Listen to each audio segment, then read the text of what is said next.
Hello and welcome to Selective Preparation Power Reading Test 8. So today, as per usual, we're going to go through 10 questions looking at 3 different texts. So we will start that now. So the first text is Making Mascara, an interview with Ella Hooper. And this text you will respond to as part of a closed passage. So closed passages are when you're given a text with parts missing from the text that you have to fill in for each of the questions responding to the text. So when you are sitting this test, you would first read through the text and then go on to look at the questions. But for the purposes of this video, we are going to go straight to the questions to teach you how to approach answering questions in power reading tests. But please remember that it is very important to always read through the text in its entirety before you start to attempt to respond to the questions in any test that you are sitting. So, the instructions for text 1 tell us that the above text has 6 parts removed from it. You have to choose sentences from the list below. So there's 1, 2, 3, 4, 5, 6, 7 statements given, statements A to G, and you have to best fill the gaps which match the numbers in the text 1 to 6. There will be 1 extra sentence that is not needed. 4 choices will be given for each gap. So if we look at question 1, what we do is we look at what options are given for the statements that could possibly fill in the missing gaps, and they are either statements A, B, D, or G. What we are now going to do is we are going to the place where question 1 is located, where it's missing in the passage, and try and substitute statements A, B, D, and G to see which statement best makes sense in the given context. So what we will do is we'll try and find 1. So 1 is here. And what we're going to do is we're going to read around it and then try and substitute statements A, B, D, and G to see which statement best makes sense. So let's read around it. So what's before question 1? So Ella Hooper is saying, I am really lucky because I was very empowered from the age of 6. My parents are really good like that. They are totally accepting, broad-minded people, and I've always been around all kinds of people, not just the ones who might be a bit more conservative in the way they feel, act, or dress. So what does she think when she sees her peers struggling to conform? She gets angry, she gets sad, and she writes songs. This much we know, issues of image have plagued society since the beginning of time. Really, it's one of the worst places to be when you're going through all these hormonal changes and growing up. Okay, so we've substituted option A into 1. And it doesn't quite make sense because when we read the sentence after the substitution, so here, really it's one of the worst places, it's talking about a place. So whatever is missing from here, from 1, has some mention of a setting, but statement A doesn't really have a mention of a specific setting. It talks about society, but that's a much more broader setting, and that doesn't make sense when we substitute it into our passage. So 1 doesn't seem to be our answer. So now we try and substitute the next given option, which is B. So again, we read around it. So what does she think when she sees her peers struggling to conform? She gets angry, she gets sad, and she writes songs. With mascara, I was so in the thick of high school, and high school became just a total fashion parade. So we see that a specific setting is mentioned, which makes sense when we go on to read the next sentence after the substitution. Really, it's one of the worst places to be when we're going through all these hormonal changes and growing up. And then the description of this place, or what might happen in this place, also makes sense because when you're in high school, you are going through hormonal changes and growing up, right? That does describe the passage of time that is spent in high school. So B seems to make sense. But just to make sure, just to be extra sure, we will go through substituting D and G as well. So what does she think when she sees her peers struggling to conform? She gets angry, she gets sad, and she writes songs. But as she sees it, there's no point in changing yourself just so a guy likes you. That makes no sense. There was no mention of a guy or a guy liking you in the previous sentence, so it can't be B. Then we try and substitute D. So what does she think when she sees her peers struggling to conform? She gets sad, she gets angry, she gets sad, and she writes songs. People on the street look at me as if I committed a crime. I just dress the way I want, and it's liberating. really it's one of the worst places to be when we're going through all these hormonal changes and growing up. G also doesn't make sense, so it can't be G. So we know with certainty that B is our answer for question 1. Okay? Now what we do is we apply the same strategy to question 2. We start substituting these statements into the missing link in the passage. So let's try and substitute A into 2 first. So I knew people who were into that whole thing where it's fashionable to be depressed, and I thought, no, it is not fashionable to be depressed. It's a really serious issue, and when you aren't, you shouldn't act like you are. This much we know, issues of image have plagued society since the beginning of time, not that conforming is completely foreign to Ella. Even she understands the desire to belong. Okay, so substituting A, it doesn't seem to make sense because we go from talking about wanting to conform. So I know people who were into that whole thing where it's fashionable to be depressed, and talking about depression being a serious issue and how wanting to fit into the trend of depression being a fashion is dangerous. That doesn't make sense with the jump to body image here, or issues of image have plagued society since the beginning of time. There seems to be a disconnect. So A doesn't make sense. We can rule out A. Let's try substituting C. So, no, it is not fashionable to be depressed. It's a really serious issue, and when you aren't, you shouldn't act like you are. Many of her friends didn't realize that. According to Ella, by dressing in black, they were conforming to a lifestyle that hid their own individuality. Not that conforming is completely foreign to Ella. So C seems to make sense in that it's got mentions of conformity. So conforming,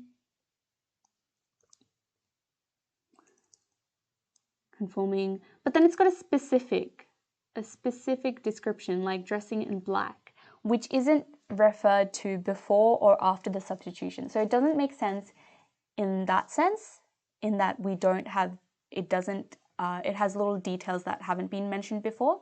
So it seems to come out of nowhere, this bit about dressing in black and hiding their own individuality. So C doesn't seem to be the right answer. We'll try and substitute E instead. And I thought, no, it is not fashionable to be depressed. It's a really serious issue, and when you aren't, you shouldn't act like you are. And what are we substituting? We're substituting E. And while life in the band has been an adventure on its own, being the only girl is another experience altogether. That makes no sense at all because she hasn't been talking about life in the band or being the only girl, so E can't be E either. Let's try substituting G. So, and I thought, no, it is not fashionable to be depressed. It is not fashionable to be depressed. It's a really serious issue. And when you aren't, you shouldn't act like you are. People on the street look at me as if I committed a crime. I just dress the way I want, and it's liberating. Not that conforming is completely foreign to Ella. G here seems to make sense because in G, we're talking about how she just dresses the way she wants and it's liberating. And then the following sentence after the substitution, not that conforming is completely foreign to Ella, connects with what is being substituted in 2 with G, because she talks about how she is individual in her own style and it's liberating. But even though it is liberating, it's not like wanting to conform has been completely foreign, right? And that also links back to what they were talking about beforehand, about you shouldn't act like you are, or just that whole sentiment of conformity, right? So here, G makes the most sense. So 2 is G. Now let's try 3. We're going to go through the same process as before, substituting A, C, D, and E into 3. Okay, 3. While she never sang madly into her hairbrush, she does admit, I was the girl on top of the table in the classroom, annoying everyone because I wouldn't shut up. A, right? This much we know. This much we know, issues of image have plagued society since the beginning of time. It's really rough sometimes. That's why I'm strong on issues like body image and self-esteem. Okay, again, A seems to be a bit too general because it's talking about society in the beginning of time, whereas the sentences around 3 are talking about Ella's eyes being a part of killing Heidi. So that's the band, right? So here she's talking about being part of the band. So A seems to be a bit too general in talking about society to be our answer for 3. So we can rule out A. Let's try C.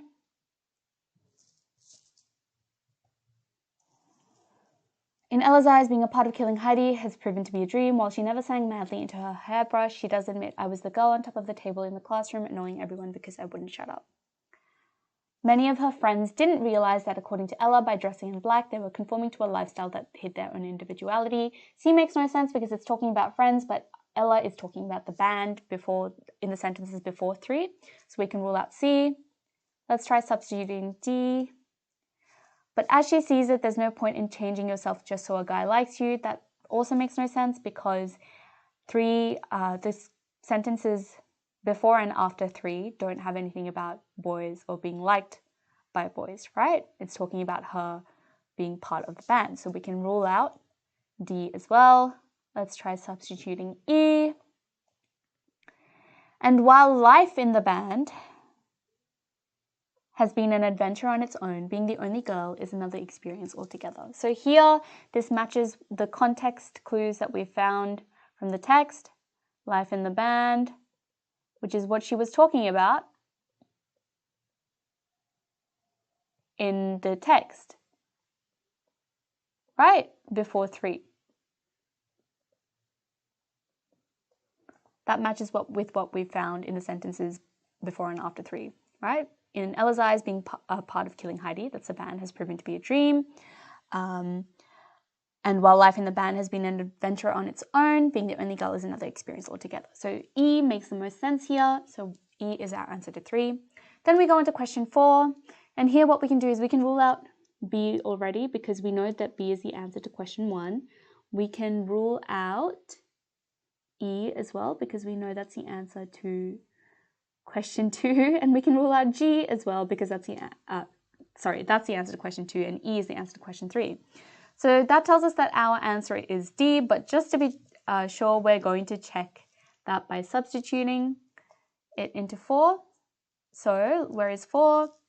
There were a large number of boys who thought, oh, what a trollop, because I would never wear a dress or skirt. That's how crazy it is today. And D. But as she sees it, there's no point in changing yourself just so a guy likes you, right? Because while you may get the guy, he'll be liking a person who isn't really there. There we go. So when we match keywords from the answer to keywords in and around the text, we find that D is our answer. So our answer to question 4 is statement D. Then we try question 5. We can rule out D and B because we just found the answers for that. So we're going to substitute option A or F into question 5. So being accepted for who you are, not what you look like, won't happen overnight. This much we know. Issues of image have plagued society since the beginning of time.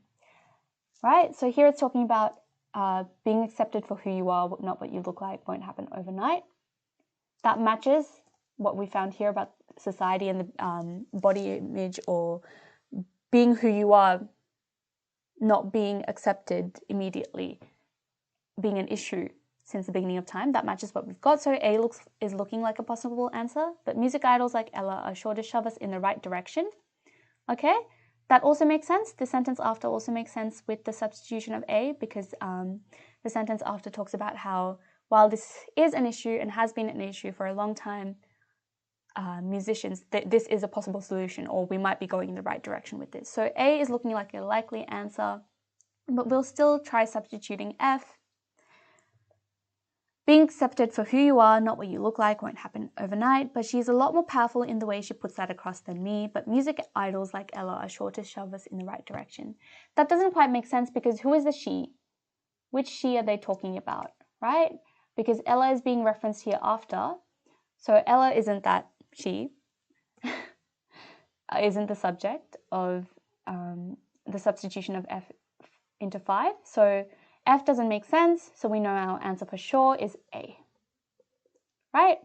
And then when we go into 6, we do the same thing as before where we cross out answers that we've already made sure of. So we know it can't be B because that's the answer to 1. It can't be D because that's the answer to 4. It can't be G because that's the answer to 2. The answer has to be F by what we've worked out already, but just to be sure, we'll double check it by substituting F into 6. I love strong women who have their own identity and their own ambition. I listen to a lot of Annie DiFranco, and she's very empowering. But she is a lot more powerful in the way she puts that across than me, because I am a teenage girl and I still feel those pressures 100%. Okay, F makes sense perfectly here because we've got a subject, Annie DiFranco, who is the she that is being mentioned later in F. Right? When we substitute F into 6, we have the subject from the sentence beforehand, who is Annie DiFranco, and it makes perfect sense. So our answer is F. And that's all of our answers to the closed passage. All right, now we move on to text 2, Mrs. Frisbee and the Rats of Nim by Robert C. O'Brien. It's an excerpt from the text, so this is the name of the text, Mrs. Frisbee and the Rats of Nim. And again, you would read through the text and then go on to answer the questions in the test. So, question 7 is a question centering around the setting of the story. So, the setting for this story is in, so keyword setting for this story is in A, the Northern Hemisphere, B, the Southern Hemisphere, C, the tropics, D, the polar regions. So this is where it comes in handy that you've already read the text before coming to the questions, because you would already have this information. In this video, we will now go, for the purposes of this video, what we're going to do is we're going to go back to the text to match keywords from the question, so setting, that's what we're looking for, with the possible answers, Northern Hemisphere, Southern Hemisphere, tropics, or polar regions, and try and find what in the text corresponds to what we've got in the question. So she went out of her front door into the sunshine and was surprised to find a spring day waiting for her. The weather had turned warm while she had stayed indoors. February was over and March had come in, as they say, like a lamb. So we know it's February and, we know that February, we've just gone past February and it's March and the weather has turned warm. Right? So turned warm. That's an important word. So they've gone from colder weather in March to warmer weather.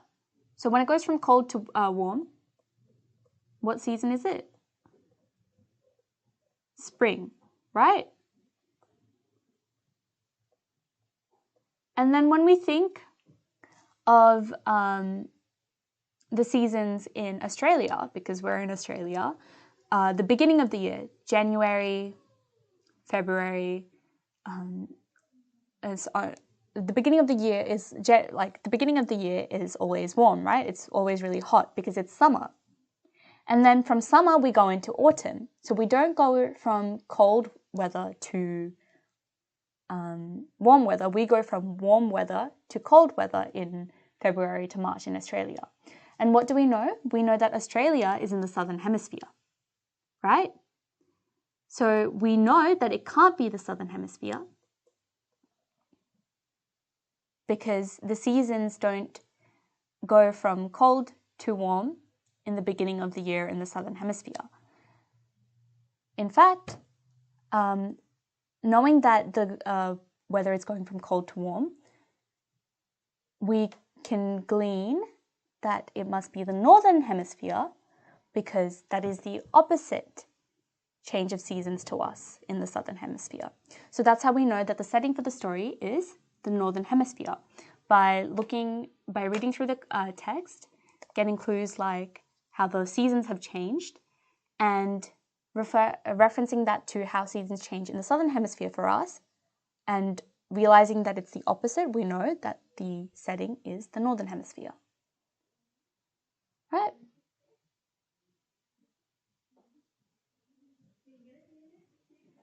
So now we go on to question 8. So question 8 is a question about a specific English language technique, which is anthropomorphisms. So this story contains anthropomorphisms because the mice have distinctly human qualities such as, so the mice have distinctly human qualities. So anthropomorphisms is when you give something that is not human, give something that is not human, human-like qualities or characteristics. For example,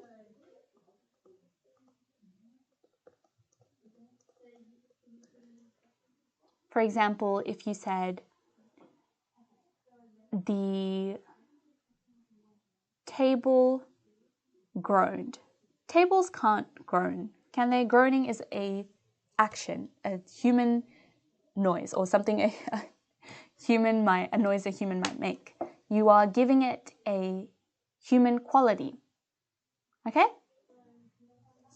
So even if you didn't know what an anthropomorphism was, if you continued reading on to the question, so because the mice have distinctly human qualities, you could figure out that this story contains, so let's pretend we don't know what it is and we just know that this is a technique. This story contains this technique because the mice have distinctly human qualities. So we know that the technique has something to do with something that is not human, having human qualities. And then we look at the list of options that we're given. Walking, talking, eating, sleeping. Okay, just from looking at this, we know that eating and sleeping aren't just human qualities. Lots of animals eat and sleep. So this eating and sleeping isn't unique to humans, so it can't be eating or sleeping.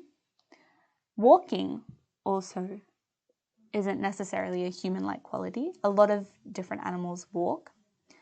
So out of all of these options, B is the option that is a uniquely human characteristic, talking in human speech.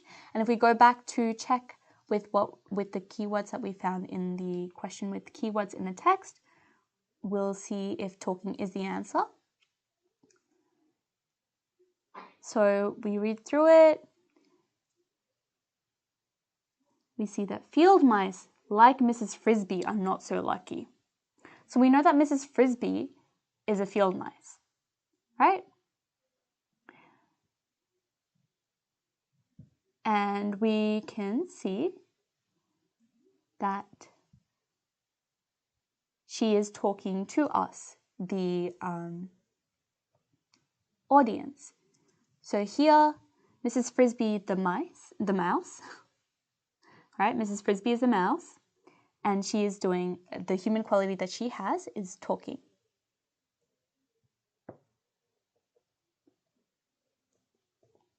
So our answer is B. Now we go on to our third text, which is The Lion, the Witch and the Wardrobe by C.S. Lewis, and once again, it's an excerpt. And question 9 is also concerned with setting, and it asks us, where is the castle located? Right? And the options are A, in a nearby forest, B, in a valley next to a river, C, on a distant hill where the river meets the sea, or D, on the eastern edge of a hilltop. We go back to the text and try and find it. Come, son of Adam, and I will show you a far-off sight of the castle where you are to be king. And Peter, with his sword still drawn in his hand, went with the lion to the eastern edge of a hilltop. So the castle isn't the eastern edge of the hilltop. Peter and the lion are at the eastern edge of the hilltop, okay? There a beautiful sight met their eyes. The sun was setting behind their backs. That meant that the whole country below them lay in the evening light, forest and hills and valleys winding away like a silver snake, the lower part of the great river. And beyond all this, so beyond all of the forest and hills and valley, miles away was the sea, okay? And beyond the sea, the sky. But just where the land of Narnia met the sea, so where the land of Narnia met the sea, at the mouth of the great river, there was something on a little hill shining. It was shining because it was a castle. Right? So we know that it is on a little hill, right? So it's not in a nearby forest, it's not in a valley. These are all beyond the hill that Peter and Aslan, or the lion, are standing on, but before the castle. And it can't be the eastern edge of a hilltop because, again, that's where Peter and the lion are standing. But it's on a distant hill. So the castle, something on a little hill where the river meets to the sea. At the mouth of the great river, so where the land of Narnia met the sea, in fact, at the mouth of the great river on a distant hill. So C is our answer. And then question 10 is also to do with setting because it asks us about the description of the castle setting. The castle is shining because it is made of silver. Light is reflecting off the windows. It is next to the sea, or the sun is setting behind it. And when we look at the text again, it was shining because it was a castle, and of course the sunlight was reflected from all the windows which looked towards Peter and the sunset, right? So light is reflecting off the windows, and our answer is B. That brings us to the end of all the questions and to the key points from the text. Right?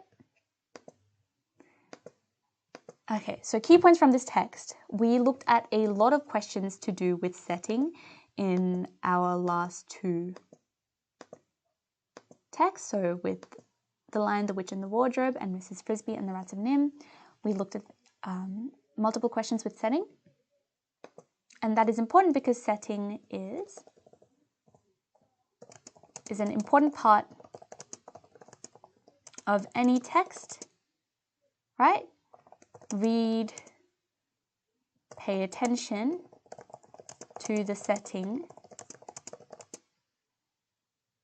to this described setting to get more clues about the wider setting, such as what hemisphere it is in. Yeah, the story about the field mice didn't specify what hemisphere it was set in, but by reading and paying close attention to the setting that was described, we found out that it was the Northern Hemisphere. So, to do that, we had to look closely at the setting and reference it with what we know. So we had to pay attention to the described setting to get more clues about the wider setting. And then another thing that we found out, or that we learned in this video, is about anthropomorphisms, right? So a technique. So when you don't know something, like a technique, read around the question or where it is in the text to look at context clues and guess at what it could be. So what this basically comes down to is read around what you're not sure about. Not sure about. The answer is always on the page in front of you, either in the question or in the text. And lastly, make sure to read the text. Okay, and that's it for this video. I hope you enjoyed, and see you next time.